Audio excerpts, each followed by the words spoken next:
Kufika shule, moyo ulikuwa wanidunda dunda, nisielewe ni kwa nini, ila nilitaka sana kumwona huyo kijana, naye pia anione nilivyong'ara.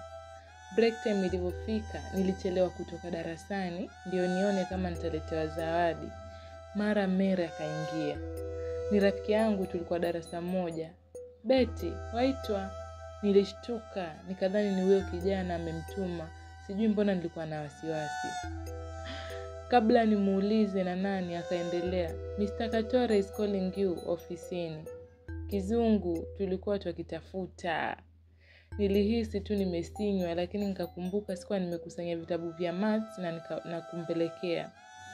Nilivipeleka mbio na nikatoka kuelekea upande wa jikoni, nikamuona yule kijana anatembea na kuja upande nilio.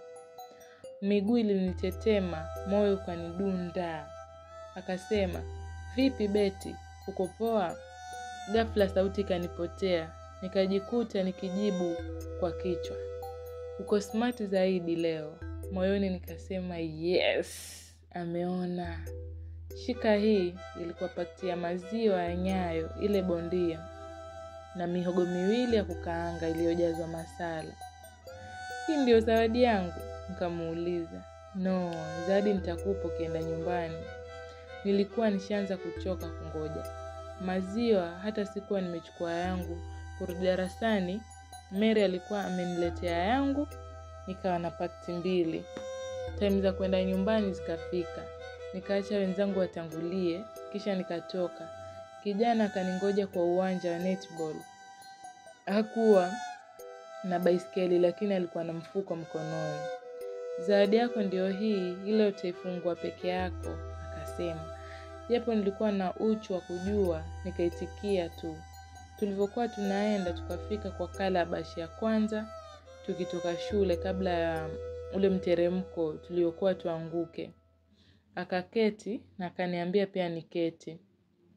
Nikamwambia, "Twende, nitachelewa nyumbani na mamangu ni mkali sana." Akasema, "Hutachelewa, keti kidogo tuongee." Nikaketi, akanisongelea, huku akanishika mkono. Kipindi hicho, mapigo ya moyo wangu yakasikika kama disco matanga. "Usiogope Betty. Nikuulize, unahisi vipi tukikuwa sote?" Nikamjibu, "Sijui." Akanivuta karibu yake zaidi. "Una uhakika haujui?" Huku akinipapasa mikono. "Wanitekerenya." Nilijipata nimetoa sauti. Akacheka na kusema, "Si umesema hujui wasikia nini?" Akanivuta karibu na kifuani, akanitazama macho. Mimi nikashindwa kumtazama.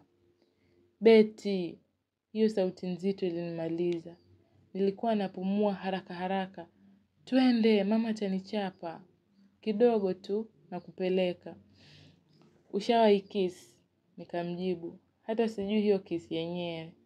"Kiss moja tu, twende zetu." Akasema. Nikamjibu, "Sasa sijui." Akasema, "Nitakufundisha hii." Nilianza kuogopa. Akawa anakaribia uso wangu. Nikawa nasikia anavyopumua kwa mshindo. Ghafla wakatokea wachungaji wa mifugo. Namfahamu vizuri, akatuuliza, "Mmeona mbuzi huku?" Kijana akamjibu, "Hatukuona." Akawa ametustop ile kiss. "Betty, acha nikusindikize home. Kesho nitakuwa busy class, lakini nitatafuta muda nikuone, but Wednesday lazima nikuescort." Huu muda nilikuwa nimekalia paja lake la kushoto, nisikumbuke nilivyokalia. "Sawa, twende." Nikamjibu kwa sauti nyororo, yenye sikujua kumbe niko nayo. Tulipokaribia home, akaniambia, "Si wajua hatuwezi onekana pamoja kwa sasa. Watu wanani vizuri Wednesday na usisahau kuangalia zawadi yako." Nikamjibu,